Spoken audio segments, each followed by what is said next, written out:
मैं मृत्यु वाली ध्यान जब बता रहा था, आप लोग डरते हैं मैं मर जाऊंगा तो क्या हुआ, समाधि में चले जाऊंगा। मेरा एक समय था कि मैं सुबह 4, साढ़े 4, साढ़े 3 बजे जल्दी उठ जाता था, तो बरांडा में आके अकेले ऐसे पड़ जाता था।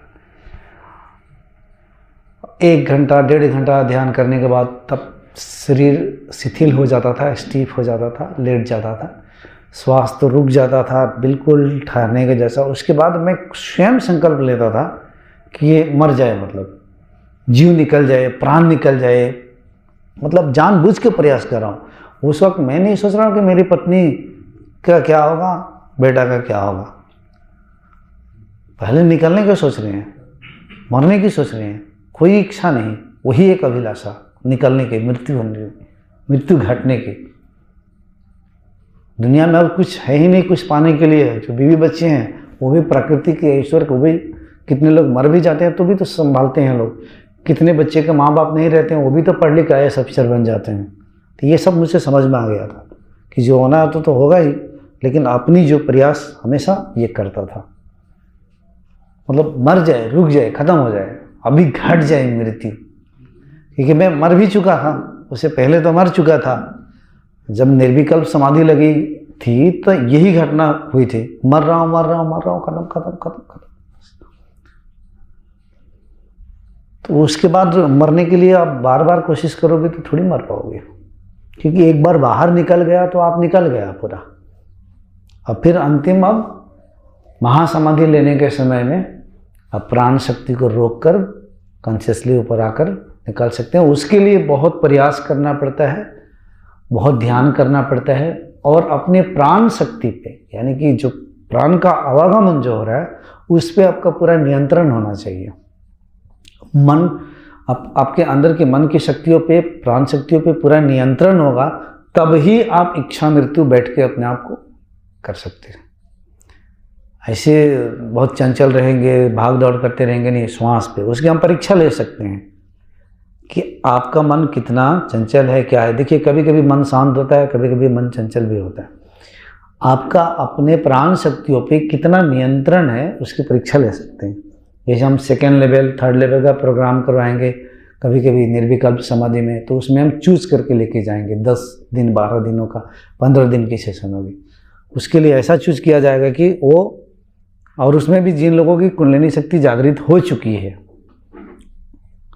उनके लिए ही वो चूज किया जाएगा। उसमें भी देखा जाएगा कि एक प्लेट में आटा रख देंगे और हम कहेंगे कि आप इससे श्वास लीजिए,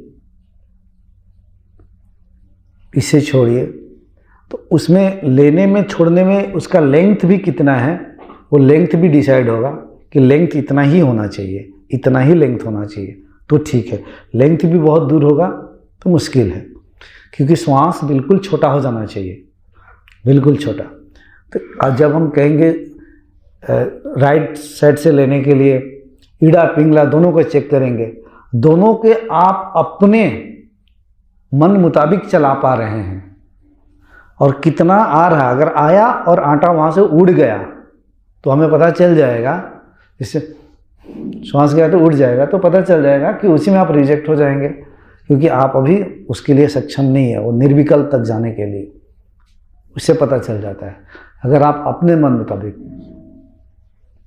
राइट साइड से ले रहे हैं, ऐसे तो बंद करके करवाते हैं ना हम, बिना बंद करके वही एक्टिविटी, तब आपके अंदर वो शक्ति डेवलप हुई है, विकसित हुई है। बिना बंद करके अनुलोम विलोम की, ईड़ा पिंगला की चेकिंग, फिर दोनों नाड़ियों की एक साथ में चेकिंग कि दोनों नाड़ी एक साथ, श्वास अंदर जा रहा है, बाहर आ रहा है, यानी कि सुषुम्ना नाड़ी एक्टिव है या नहीं। सुषुम्ना नाड़ी जब चलता है तो दोनों नाड़ी, दोनों स्वर, ईड़ा पिंगला दोनों स्वर, चंद्र और सूर्य दोनों नाड़ी एक साथ चलता है, एक साथ ही जाएगा, एक साथ ही आएगा। उसकी लेंथ बहुत छोटा होता है, बहुत छोटा। स्वर विज्ञान ही है, स्वर विज्ञान के एक अध्यात्म में स्वर विज्ञान है, सिर्फ उसमें श्वासों का ही सिखाया जाता है। श्वास से आप कुछ भी प्राप्त कर सकते हैं, निर्वाण को प्राप्त कर सकते हैं। मेटेरियलिस्टिक दुनिया में, भौतिकी जगत में भी नेम फेम ख्याति पैसा धन दौलत मात्र श्वास के विज्ञान से आप प्राप्त कर सकते हैं। इसके पूरे अध्यात्म में इसका एक विज्ञान है, स्वर विज्ञान, कि सुबह सुबह जब उठेंगे बिस्तर से तो कौन सा नाड़ी चलना चाहिए, पूरे सटीक लिखा हुआ है।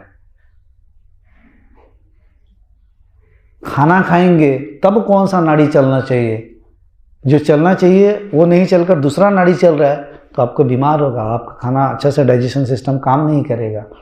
ये पूरा अपने आप में एक विज्ञान है इसका, तो सब चेक किया जाता है। कोई कोई एडवांस आते हैं वही निर्विकल्प में समा जाते हैं।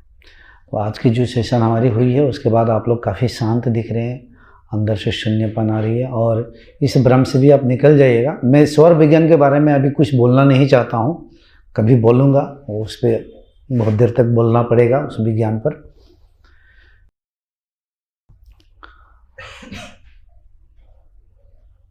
कभी कभी हम सुनते सुनते आँख खोलकर देखते देखते भी उसी शून्य में स्थिर हो जाते हैं। कोई ज़रूरी नहीं है कि आपको किसी और साधक की तरह 4 घंटा 5 घंटा आपको निर्विकल्प समाधि में जाना ही पड़ेगा, ऐसा नहीं भी हो सकता है किसी का, क्योंकि उसी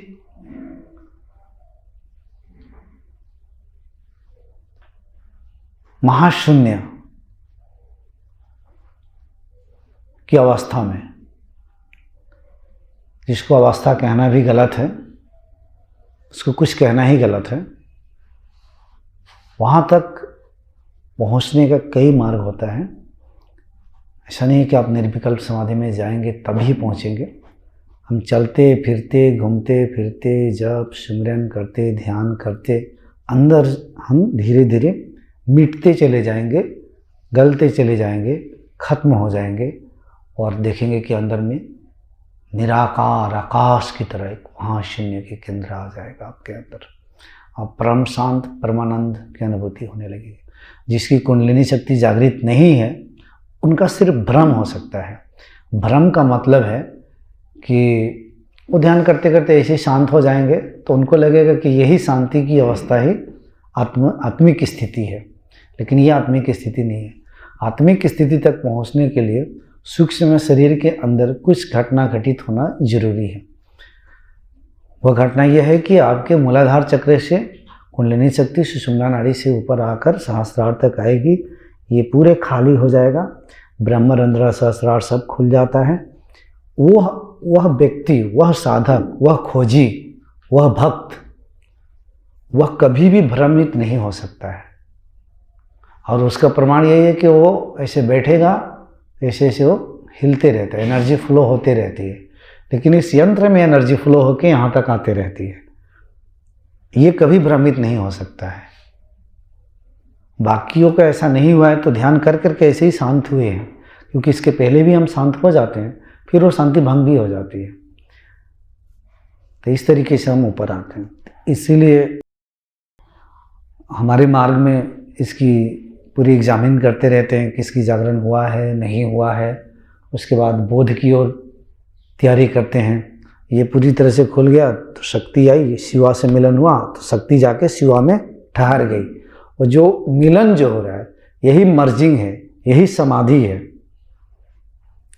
क्योंकि शक्ति अपने आप में वो तो एक्टिव पावर है, तो हिलते रहेगी, डोलते रहेगी, जलाएगी, भस्म में करेगी।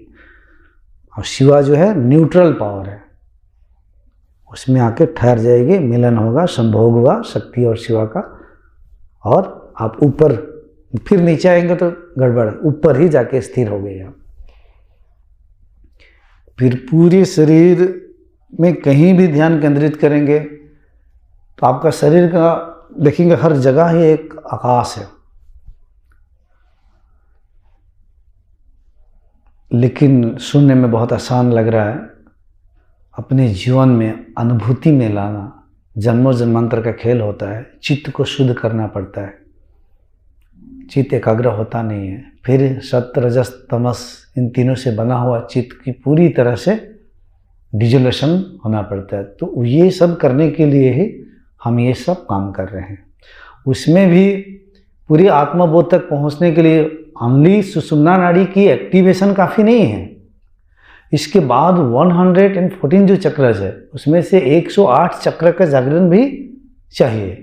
ये चक्र जब जागृत होंगे तो बाकी जो है चक्र वो अपने आप जागृत हो जाएंगे।